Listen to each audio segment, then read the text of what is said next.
Network Entertainment.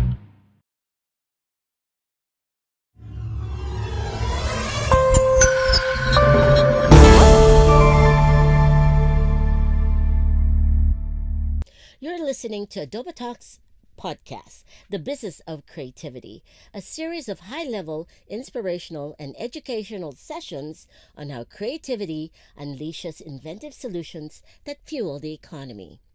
In each episode, we'll be learning essential lessons through conversations with some of the brightest minds in the creative industries. I'm Angel Guerrero, founder, president, and editor-in-chief of Adobe Magazine. And today, I'm joined by AJ Dimarucot, a brilliant freelance artist who's done work for brands like Nike, Jordan Brand, and Adidas, while also mentoring freelance creatives in the Philippines, and also serving, together with me, as a co-founder and director of the Communication Design Association of the Philippines. Thank you for joining us today, AJ, here at our Adobe Talk studio at Hit Productions. Well, thank you for inviting me. I'm so honored to be here. It's fun to have you next to me, and it's our first time to actually have a decent conversation together one-on-one. So, you've become largely known as one of the country's most sought-after freelance creatives. And I know you came from advertising years ago, and you decided to jump from a full-time job into freelancing. So what made you decide, one of the questions I want to ask is, what made you decide to go freelance in the first place, knowing that there's stability in working, in a corporate job or in an ad agency? And then the second part of my question is, how did you maintain a freelance career? Now, just so you know, AJ has been freelance way before everybody else started going freelance in a way. So this was what, 10, 15 years ago? 2008, so 2008. I guess that's more than 15 years. More than 15 years ago. So AJ was sort of the person I said, wow, he survived doing freelance all this time with a family and kids and all of that. Tell us your story. yeah, so let's go back to your first question, which was what made me leave. I was in an ad agency for about 5 years, and what made me decide to go freelance was because I was gonna get married that year that I left, or the year like a month after I got married, I left the agency life. I freelanced because despite being in a good agency, the pay is not enough to pay for your wedding. So I had to augment my income, and so freelancing was my path. And then I discovered quickly that freelancing, at least for clients in the U.S., was more than enough, was more than what my old agency was paying on a full-time basis. So when I knew that, I said, I think it's time for me to leave. Plus, all the pitches and all the late nights, this advertising agency life, it was taking a toll on my health and my relationships. So when I found out now, I can do this at home and then I make more, okay, then I can go, I can leave. That's when I left. So interestingly, you had the discovery of knowing that there are jobs in the U.S. that you can do on freelance. Yes. As a graphic designer, you're earning more. But how stable is that? I'm just curious. I mean, it is finding gigs based on projects, it's a job. So getting jobs is a job. So that's what I discovered as a freelancer. You need to really, it's a job every day to actually look for leads, among other things, and also sharing your work on social. Even before social media was around, I had to post all my work in all these websites like Behance. I used to put links on other websites, like wherever I can share my work. I would share my work, and then some of them would post it, and then that would directly lead into my own website with my own portfolio. So yeah, it's a job to let people know that you exist and that you are a designer and that you need work. So is this what you call, you termed it the layering of the cake to explain your freelancing strategy? Yeah, I quickly discovered because of agency life that when they hired me in Ogilvy, I had to cost out our projects, and I also had I had to help shape or create the digital department. So I had to cost out the projects. I had to hire people, and then also do the work itself. So that really translated into my freelance career, because I was, as a freelancer, you're essentially a business person. You're costing out, you're looking for the work, you're looking for people to hire, and then you're actually doing the work. So the ad agency actually taught you how to do all of Yes. that, the process of it Yes. all. Yeah. Were you when you jumped into freelance? Were you? I mean, were there? What were the fears that you had? Did you have any fears, or you just said, "This is better. I've tried it." Initially, it was it. There was no fear, because I my wife Audrey, she was working a full time job, so there was a balance in our income, like a household income. So me as freelancing would make so much. With it's feast or famine. So you make so much this month, next month might be not so much, and then 2 months from now it's like, wow, it's you're making half the year's worth of work that you need to make. And then until it came to the point where she wanted to leave the corporate life, and therefore it was on me now to really provide income on a constant basis. So that's where you mentioned layer cakes. Yeah. The layer cake concept of me working as freelancer is I have to develop a layer cake of clients where the bottom layer is the biggest layer. It's essentially, you don't really see it. So it's really big, and it pays for the bills. So those are clients that you put on retainers. Okay. So that's what I learned in agency. You need clients on retainer. Okay. And then you'll have one-off projects in the middle. That it's not as big as your retainers, but it's there to provide work. And then the top layer, which is literally also the icing on the cake, are my biggest clients, like the Nikes, the Jordan brand. I see. So So you you- don't call them retainers. You Because call them. yeah, you're not on retainers. So I it's really see. a per project thing. It could be I could have a project with them this year, maybe next year I don't have a project with them. So, but they're big, nice clients that you put on top. And it certainly builds your portfolio. It's for the portfolio. As the bottom part is to survive. Yeah. So yeah, but the pandemic erased all of that, all of Now, the layers. you said, you have this. You mentioned that Audrey, who's a well-known artist as well in her own right, right? Yeah, yeah. Your philosophy about freelancing is trying to work around the life you want to live. Yes.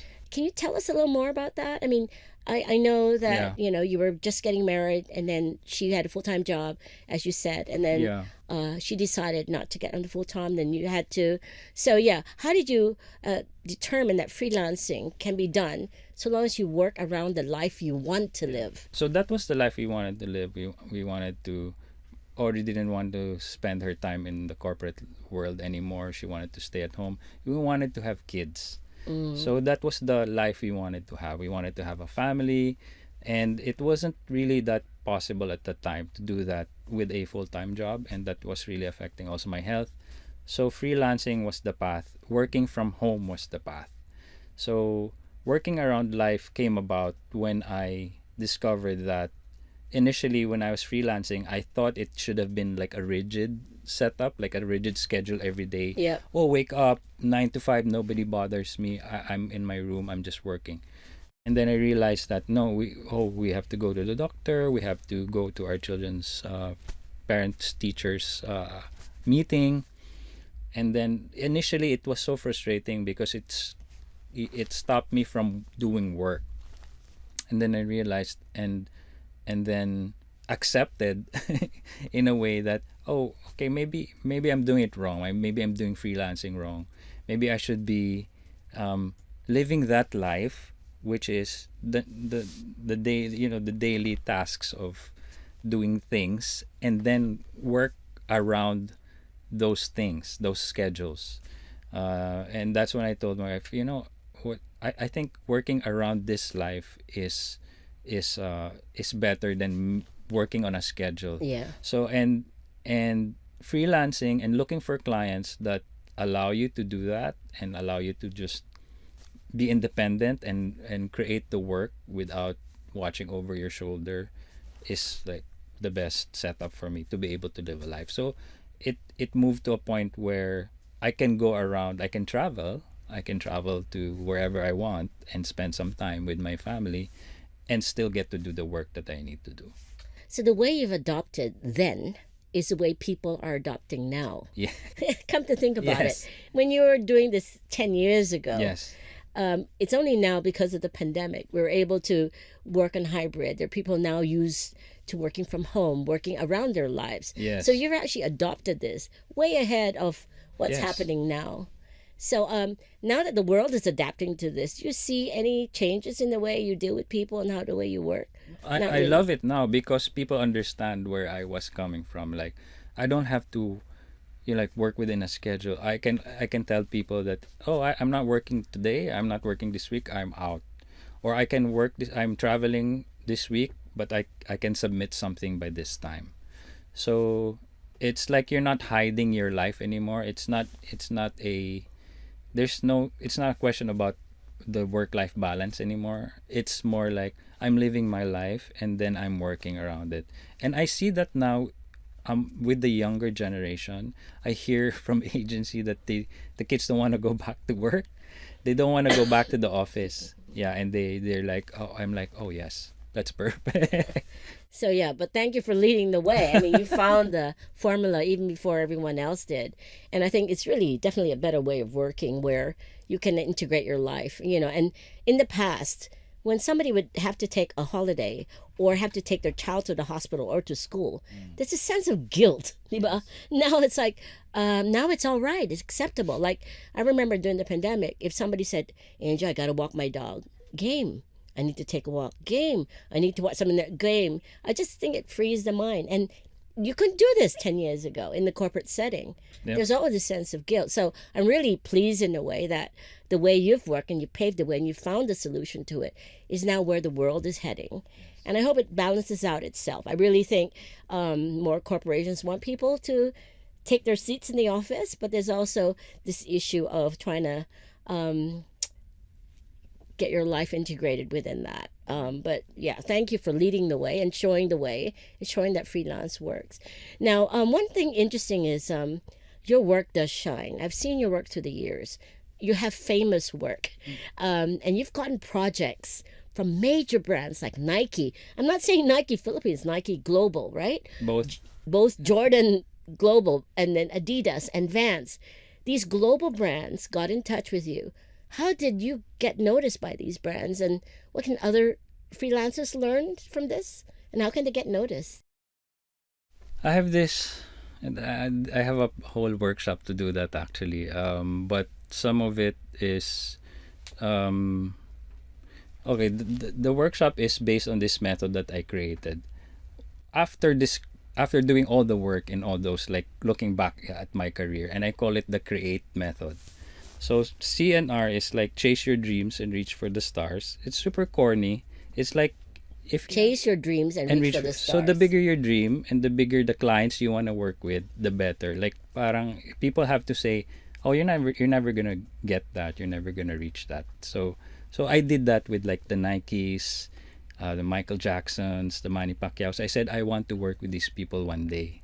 And so those were the big dreams. And then some of the like create, empower yourself by discovering your superpower. To me, that was like I needed to know what I was good at, and then amplifying your voice is A, that says you need to be out there, showcasing your work. So way before social media, like I mentioned earlier, I was posting all these on these websites. I was showcasing my work, and that's how I got one of my projects with Nike, because there's this streetwear website called Freshness Mag, and I shared some of the work I did with Nike here. Mhm.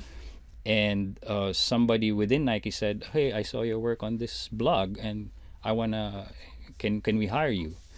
And then the other time Nike found me was when I kept posting on Behance, and the work that I created there was just a piece of fan art that I created. Wow. So it's really about like doing the work, even if it's not a real job at that point, and then showcasing it and sharing that. And now we have. So it basically shows your ability, what you can do, even though it's not a brief. It's not a brief. Yeah. So a lot of people actually frown upon that, and they were like even targeting me when I kept sharing that before. Like, oh, that's not real work. That's not your work. That's not your real client. Why are you doing that? How'd you deal with that? I'm like, I'm gonna do the work that I think I can do to showcase what I'm capable of, even when there's no brief. And yeah, and that's how I found some work with the biggest brands. A was amplify your voice. T is taking risks. So like I have had projects with Eric, at least in who Eric Cruz, who's Eric an Cruz. amazing creative.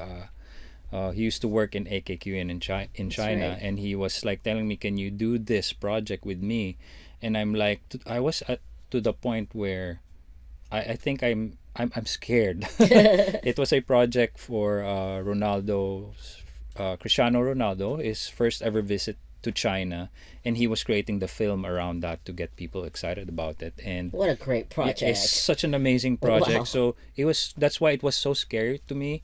And he said we need to create a a portrait of him where somebody is kicking the ball with paint. So the soccer ball, the football, they're kicking it at a wall, and it was creating a portrait of Ronaldo because the balls were dipped in black paint. So I had to create the portrait itself that they had to animate in post, essentially.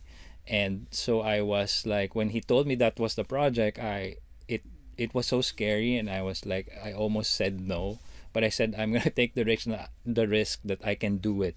And it was, and the timeline was crazy. So I had some things going on as well. So I took that leap and risk that I can do this. I've never done it before. I think I can do it in, I literally had to dip balls in paint and recreate and try to create those marks to then use that to create his face. And so things like that, if I had said no to that, then I would have probably felt so bad that I wouldn't have another chance to do it again. So you say take risks. Take risks, Yeah. and then evolve constantly is E. I think my wife tells me, I think between ourselves, like, AJ, you're like Madonna. You change, you evolve with the time. The times when there's websites, web design, that I got into that. And then when there was social, I started posting my work.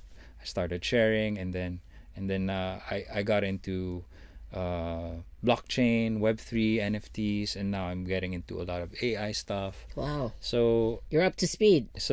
I'm always pretty open to like new things, and I always constantly evolve. And I think that's how my career has progressed, because I allowed myself to do that rather than stagnate. So is Behance still sort of the main platform for graphic designers these days? You know what? I think now it's on X. At least that's how I see a lot of the people I follow there.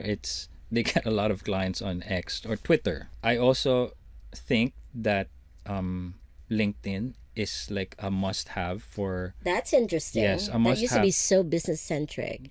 Now creatives are showing their work Because on LinkedIn. because the hiring managers are there, and then the art directors are there, the creative directors are there. I found a client that I wanted to work for the longest time on that platform, and then probably my biggest client now is somebody I found on LinkedIn, and now I had to hire 35 more people here in the Philippines just to service that client. So you actually hire other people for a project aside from yourself. I've hired them for projects. I've hired them for the companies that want to look at talent here. So that's one of my, like, I guess, specialties, is like forming teams out here in the Philippines for companies outside the Philippines. Well, that's wonderful. You're giving exposure to Filipino talent and giving them a chance to work with and giving them international brands. jobs and getting international rates. That's a subject we will talk about. Now, you've done, of course, projects for a lot of clients, and let's talk about the work you're proudest of. If we go to AJDimarucot.com, I know it's all there.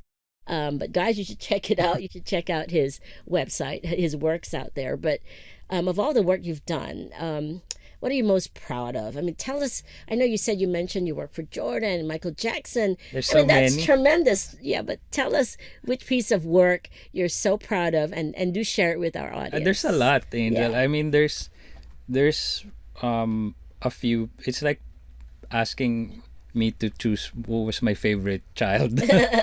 Well, I But guess I yeah, think high profile work. Yeah. there's a couple, like this one where well, I've been a fan of Michael Jordan since the 80s when I discovered basketball, watching it on tapes, replays of games. And then one of my dreams was really to design for not just Nike but the Jordan brand. And then so when I was able to do that, I had the opportunity to do that. I did a couple of t-shirts for Jordan brand in Portland. Wow, in Portland. Portland, and I've also worked with Jordan Brand here in the Philippines. So in Portland, I did a couple of T-shirts, and then obviously Jordan has been retired for. If you watch basketball, he's been retired for the longest time, and he owns this team called Charlotte Hornets. And I was a fan of another team named Miami Heat, and at the one game that I was watching, I saw at one moment where Michael Jordan himself was shaking hands with another superstar, LeBron James, and then right behind him was a man wearing the T-shirt that I designed. So I was like, "Oh my goodness!" I had to take the screenshot of this moment where I saw a design I made right behind him. It would have been nice that he would have been wearing it, Sure. but it was a guy behind him wearing it. Still, In the I'm same like, frame, right? yeah, and like, oh, I had to rewind and I had to take a screenshot. This is my design, and this is Michael Jordan that I designed for him. The design I designed for him, and I was like telling my friend whenever I do talks, I share, you know, you are your work. You put yourself into your work. So I said, this is a portrait of me and Michael Jordan. So that's what I share with people. So yeah, there's that. There's Manny Pacquiao wearing my T-shirts. There was the time with my. Talk about the Manny Pacquiao T-shirt. What was the design and art direction like? So Manny Pacquiao had the one that I wore one time for him. I designed one time for him was it was a portrait of himself with a lot of elements that made up his story. So everything from there was even a Mexican uh, emblem there because he defeated so many Mexican That's boxers. true. And then there was another design that he wore where the brief was to create Manny's passion and connect that with his faith. So I created a sacred heart made out of boxing gloves. So like the gloves were like that, and it Cross. was crossed red, and it kind of looked like a sacred heart. Oh, I see. Because he's very religious. Religious, yeah. So Manny fights from his heart. And it had like a little line about. I think it was even a little prayer that he would say.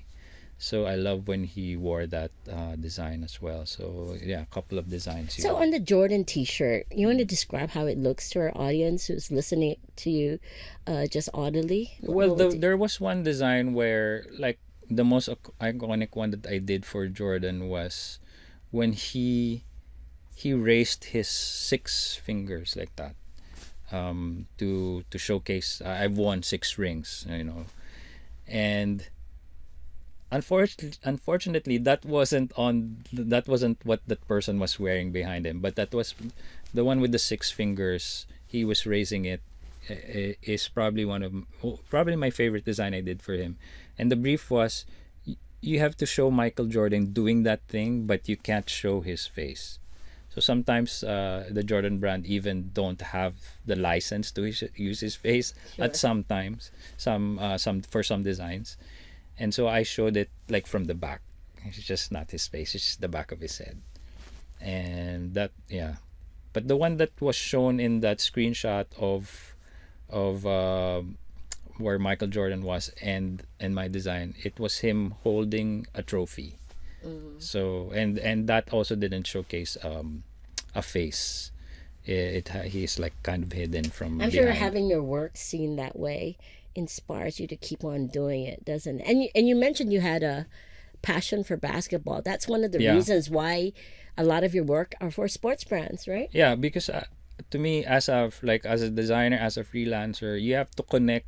For me, at least, all your passions into what you're good at. So this is the part in my process called the empowering yourself. You know what you're good at, you know what you love, and then you have to combine all of that. So I love basketball, I love music, I love design. I love designing for t-shirts, and so that was all connected, and it all became the place where I could work with Nike, because it's all melded together into one project that I. So what work did you do for music? You mentioned that It was the apparel for I've done some t-shirts for bands and also musicians like Michael Oh Jackson, my God, Alicia he did Keys. stuff for Michael Jackson. Yeah, Alicia Keys. Alicia Keys. Michael Jackson, right before he passed, there was this uh, concert that he was preparing for Yes. in London, I believe. Mm-hmm. I think I was at the O2 or something like that, Mm.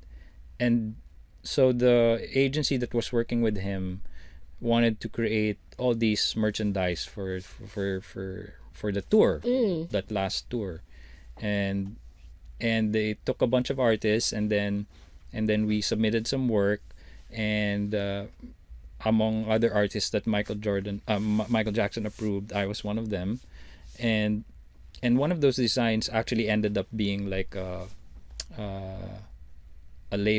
record label cover Wow. for a short run of I don't know how much. Still, Yeah, record label. yeah, like it was on Design. a cover of a record, and I'm like, whoa, okay. And then I discovered that when they emailed us like, hey, Michael Jackson approved your work, blah blah blah. I was so ecstatic, and then the next day he passed. Yeah, that's And then tragic. I'm like, so tragic. So I was so happy and so sad at the same time. But it must still feel great that a Yeah. legend like Michael Jackson approved your work. Yeah, not How does just it me, but feel like as a an bunch of artist? us. Yeah. But it felt really amazing. And I have to say, so proud of you, AJ, for what Oh, you've thank you. achieved, and you're so humble too. That's why I wanted you in this podcast, so that people know and value the work that you've done representing Filipino creatives. Now, you had a thing where you mentioned about how we should charge for our work, right? And you said if you have clients in the U.S., you earn more. Of course, you can obviously, and many young freelancers we know tend to undercharge Yep. their clients simply because they don't. A lot of people don't know how to evaluate their work. I mean, I see this coming out for years where a lot of graphic designers come out and say they don't know how to charge. Are there any guidelines that they should follow when negotiating their rates? And what other business skills do you think they should develop early on in their career, in their freelance career? Uh, to me, like it one of the biggest things, even before going into like the specifics of the technical details of how to charge or how to price your work, I've discovered, like even just recently there were a couple of cases where a lot of Filipino freelancers that I've seen like ranting on Facebook, and one was telling me a story that he was already doing the work even before they agreed on a price, which to me is like that's just the most basic thing, that even before you go into like pricing correctly, make sure you're not doing work before you agree on it. And that person was talking about a logo. He was asking me after the fact. He was asking me, how much should I charge for a logo? And I said, it really depends what kind of client, what kind of position you are in at this point. I've seen logos at 5,000 pesos to 500,000 pesos. So it's such a huge range. And I was like, it depends where you are in that range. Mm-mm. And then he said, oh, they just paid me 2,000 pesos, which is like That's $40. so low Yeah, for a logo. for a logo. And then 2,000. he said, I was hoping they would pay me 5,000. Mm-hmm. I'm like, what do you mean? Like, so it's like they did the work even before agreeing So on the a lesson price. is you have to agree beforehand before you Yes. start on any project, not after the fact. Yes, Okay. yes. And but I do also get into like when I do workshops, I do like multipliers of you price the client. So like this is the work that you do, but it also has multipliers of who is the client. Then you cannot charge like a big company like Nike or whatever brand that is a global brand, 2,000 or 5,000 for a logo, because they're not gonna take you seriously. Yes. So it depends on a lot of things like that. Is what I tell. Of course, there's a huge difference between local clients and international clients, right? And how you prepare for it. How do you prepare for it as an independent business person? How do you prepare for this freelance life? For what do you mean, like for internet? Like, I mean, before you start, right, there are things you need to understand how business is done, how you get paid. Oh yeah. Like the practical things are, like how to get paid is pretty huge. And there are a lot of payment services that we can use, Such as? like there's PayPal, there's bank transfers. But if you don't want a lot of fees, you're gonna want to use companies like Payoneer, Wise.com. Those are the two ones that I use. I use everything essentially. So I also use crypto. There's Wise.com, there's Payoneer.com, there's a bank transfer, there's PayPal, which really takes away they take so much fees, and then crypto. I wish more people use that. I guess that's pretty controversial to some, but it's the fastest way to get paid, actually. Well, thanks for that. Now, do freelancers need to register themselves to run the business? Yes, especially if they have a lot of local clients. So it's very simple. I registered as a business. My business is my name. I'm not a corporation. It's not a partnership, or I registered my. So that's encouraging. Yes, just register As your yourself. name. Just register your name, and there's like I forget what they call it, like a small business person, freelance person, business kind of thing, and you go to your LGU or like a local BIR, pay less than 10 grand, and then you have your legit business, and then you get your own receipt. Okay, guys, you learn it from the man himself. It's very simple. It's simple to register yourself as a person if you're freelance. Yep. But get your how do you call it, the payment gateway in Yeah. place. You are self-taught, right? As a graphic designer. Do you have any tips for people who want to get into art and design but aren't able to pursue a formal education? And what resources should they be looking into? I mean, even when I started, there was no YouTube yet. But now YouTube University is probably one of the best tools, and it's to know. free. The College of Google is another one. College of Google. Yeah, and YouTube University. And then right now, actually, X or Twitter is such a huge platform for. I'm surprised to hear that, It but good is to know. a Okay. huge platform for learning stuff, learning how to do this, learning how to do that, and that's how I actually learned a lot of the NFTs, cryptos, and as well as the AI stuff that I know now. Well, AI is a hot topic among artists. Now, you're also known to be quite open with the new and emerging technologies. I mean, I follow you on Instagram and Facebook, and I see that you're dipping yourself into Yes. Web3 and more recently AI. I've been able to see how you're able to manipulate images. And it really fascinates a lot of people, the brilliance of it, the creativity that's involved. But again, it's run by AI, right? Now, there's also significant backlash online about AI art, specifically the ethics of it. What's your stance on that? And can AI art be ethical?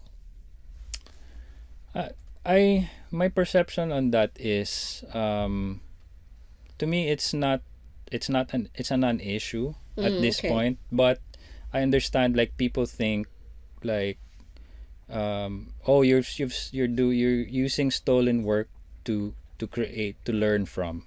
So that's what essentially it does. The AI does is it takes images of what's on the internet and learns from it, and then creates a new thing based on what they've learned or what it has learned.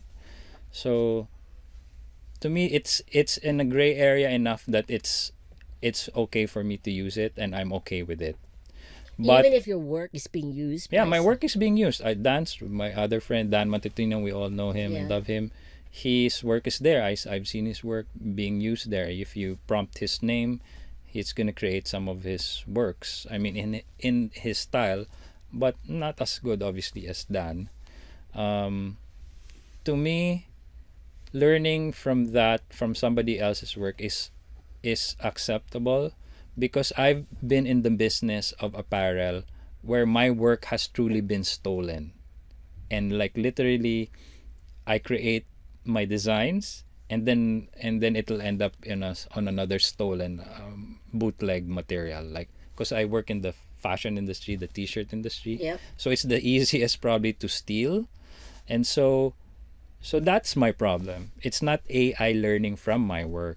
It's the people that Use it. that use the actual work, like the same work that you posted is on now on a bootleg product. So that's my problem. It's not AI learning about my work and copying it. So So artists can use AI and reference existing imagery if it's just to learn from it, but yes, don't use that commercially as if it was your own. Is that what you're trying to say? yes, Yeah. not directly. Don't Yeah. use it directly. Mm-hmm. Use it for. I use it a lot for um, coming up with ideas that I then have to recreate myself. But I also do use, that's the visual side of it. But I Mm-hmm. also do use AI for like writing something, like writing a proposal, writing a cover letter for something that I need to apply to. So that to me is, I'll use it for things that I'm not good at, just to augment the work that I have to do. AI is democratized, open source. Everyone's jumping into it, and of course, artists are playing around with it. Now we know there are a lot of tools out there that artists are using, right? Dali and Midjourney and the like. So, in what ways can you see AI as a learning tool for artists? And what can you share about your experience? I mean, I know you trained the Globe Creative Team, as well as an ad agency called Gigil. I mean, tell us Yeah. what you were training them on about. Yeah, Angel, that's a perfect use case actually for AI, because the issues that I found with both Globe and Giggle is that there is not enough stock photography of Filipinos. It's kind of sad there isn't a lot of stock photography of Filipino people, Hmm. or Filipino women, women in business. That's sad to hear. It's so I bet you, sad. you It's type Philippines or there's Filipinos, you get the beach, or you get. I mean, it's so not it's so as a people. basic, and it's not top quality stock photography, because that's another part, right? I mean, stock photography, a lot of Filipinos probably don't want to do that because it doesn't make enough money for them to do that. So I think AI, at least for these two companies that I work with, that solves part of the problem, because sometimes you don't have a budget to shoot somebody today because you needed it yesterday. So that's why you rely so much on stock imagery. And so now, instead of shooting and relying on stock imagery, then just use AI. I mean, they said obviously they still need to hire the top photographers for big campaigns, etc. But when you talk about, a small social media post that you post today and hopefully will be seen by 100 people, then they don't have to. It doesn't make sense to, like, do a full shoot and So, hire what tool somebody. will you use to create the Filipino that you said you were looking for and couldn't find? I use a lot of tools. Like, one is Midjourney, it's Mm-hmm. probably the most popular one. Mm-hmm. Midjourney, and then Stable Diffusion, Okay. and then there's DALI 3 now, as you mentioned earlier. Those three are probably the biggest tools. That's only for image creation, but now there's a lot of tools for video creation. So there's Pika Labs, there's Runway ML, among the other two things. Yeah, and we can go on. There's music, there's audio as well. So So AI really is treated as a tool to support to me, it's just creativity. it's like the internet. It's probably as big as the internet, of the discovery of the internet, and it's like the discovery of the internet and the camera. At least for a designer or creative as myself. And the use of AI is actually, for many people, self-taught, right? The tools are Mm. easy to access, they play around with it, and off they go. But of course, now people are training people, other Yep. companies and creatives, how to use AI. Now, do you think, I mean, the one of the big questions this day and age is, it is said that AIs won't replace human creatives, but human creatives who use AI will replace those who don't, right? I mean, you Yeah, have I've to be seen that. creative. Yeah. I've seen that. Do you feel this is true? And how do you think artists should adapt to this technology? I think to me, it's if you don't use technology, you're gonna be left behind. Is what I think. I think they did that. There's no escaping, There's, right? I think they did. I'm not an animator, but I think they did that with when computers came along, and then the people who were manually drawing on these, I guess, cells is what they call it. Like that became the process became a computer process, a computer aided process, and so those people who didn't use the computer got left behind in a sense. Um, yeah, How about bring it to the other side where nowadays, like, there's so much tech. All the work you do is a mouse or a cursor, right? In drawing, how do you feel about going? I mean, people are going back to the analog, right? Because of course, neurologists have shown that it improves the brain, your memory. What are your insights on you drawing using pencil and pen and ink and paintbrush again? to me that is more like a free flow expressive expression, for a creative expression. To me, for example, I don't really use it anymore for like work, although sometimes I still take a piece of paper and then and then draw or so, like doodle. I'm not a big drawer. I'm not as good as an illustrator as some people, but I use it to quickly put down ideas and like words and then doodle something before I then use the computer. But sometimes AI has actually helped that part of it. Like, give me some concepts on how this works, blah, blah, blah. Like when you're like working on a logo, for example, how do you put together two, like, I don't know, like a giraffe and a diamond? Sometimes, Immediately, yeah, they it's do there, it for but you. then it's quite dumb still. It's not as good, so you still have to go back and So human it doesn't creativity, work. It doesn't yeah, work. So still I plays. still Yeah. need to. So to me, like those AI tools are as just as good as how you input, the prompts. So if you don't know how to input prompts, or if you don't know what you want, it doesn't really do much better than. It speeds up your process, Yeah. doesn't it? By how many percent you think? I don't know. Not. Not necessarily speeds up. To me, it can just do so much more things. More options. But the issue there also is that once clients find out, oh, so that's how. I mean, it's been happening already, right? They know it's this fast to create something, therefore they'll want more of it. There's an interesting parallel to that when, I'm sure you know Ray Inamoto. Yes, I do know him. He was telling the story of Polisher, who once worked in I guess a record label design studio, and they were making 35 like records every year. They were designing it. Then they were like just a bunch of people, like 30. I think there were 35 of them working on it, and they created 100 record labels every year. And now there's more people, like hundreds, like not more than more than 35, and they still produce the same amount of work. So it's not necessarily, it's faster, but the output is not necessarily more in that sense, because people are more fickle now. They change their minds more. I don't want that. Because it's so easy to create something, do more options, and in the end it ends up as they're doing the same amount of work. Before I go to the last question, I want to talk about clients that you deal with. Clients do ask you to do a lot of work, and it's challenging these days, right? There's this talk going around. Of course, we know this as a fact that because of the speed of and where AI is, they make you do more work for less. Yes, exactly. Is that a fact? Yeah, I think that's what technology does. You do much more work for less. So there's this thing that people say, I don't know who invented it, but you can only choose two things between speed, cheap, and good. So it's either good or cheap, but it's gonna be slow, or it's gonna be good or fast, but it's gonna be quite expensive.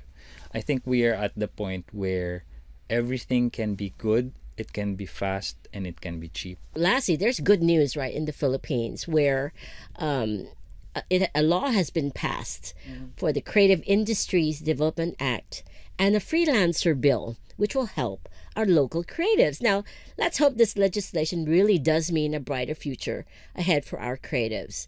Now, what are your thoughts on the bill right now as when it comes to the design community, the graphic design community, and freelancers as a whole?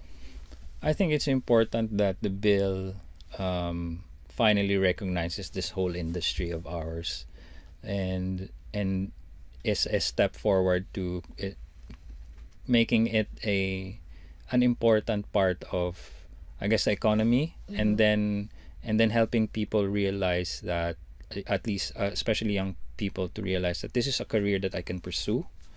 And then the freelance bill, I think, is so important because I was telling you about the initial issue about people not even knowing what to charge and not even agreeing on a price, and then to the actual problem of chasing like work. I've experienced it myself, but I've also heard so much horror stories where they were chasing a 2,500 peso check over 6 months, and then after 2 years it still hasn't been paid.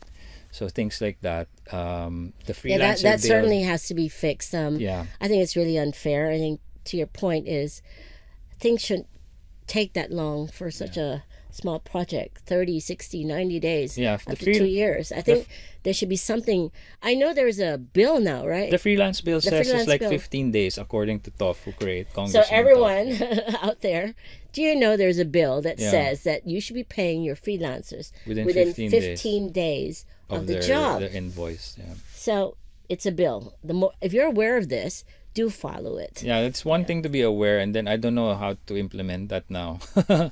But How the do you thing is, it's enforce good it? to know there is a bill that it should be 15 days, and that's, we know, is not the case. But since there's a bill, we should follow that, Yep. and I guess implement it and let people be aware. Well, thank you very much for your time with us. We learned a lot from AJ, the bravery of doing freelance work, and being able to integrate your life with your work. Yes. Being able to, shout it out, show your work out there, and continue to innovate. These are wonderful lessons from AJ, and he's proof in the pudding. Thank you again, AJ, for spending time with me today. Thank you for having me. So before we sign off, is there any last piece of advice you'd like to share with our audience, AJ? Freelancing to me is the safer choice than being in a full-time job. The way the pandemic has showed us that there is no job that is secure. I've seen clients who have been with a company for like 25 years and now have been let go because during that crisis. And so to me, it's safer to freelance and have multiple clients, run your own business, do the work, and live your life. Well said. So thank you for listening to and watching this episode of the Adobo Talks podcast with our very special guest, AJ Dimarucot. The Adobo Talks podcast, The Business of Creativity, is produced by Adobo Magazine, The Word on Creativity, in partnership with the Pod Network, thank you very much, and recorded in partnership with Hit Productions. Tune in next week for another insightful conversation with one of the brightest minds in our creative industries. The opinions of podcast creators, hosts, and guests are not necessarily reflective of the official stance of the Pod Network Entertainment, its hosts, or other network programs. The content created by the people behind the podcast is personal and not meant to harm any religion, ethnicity, group, organization, company, or individual.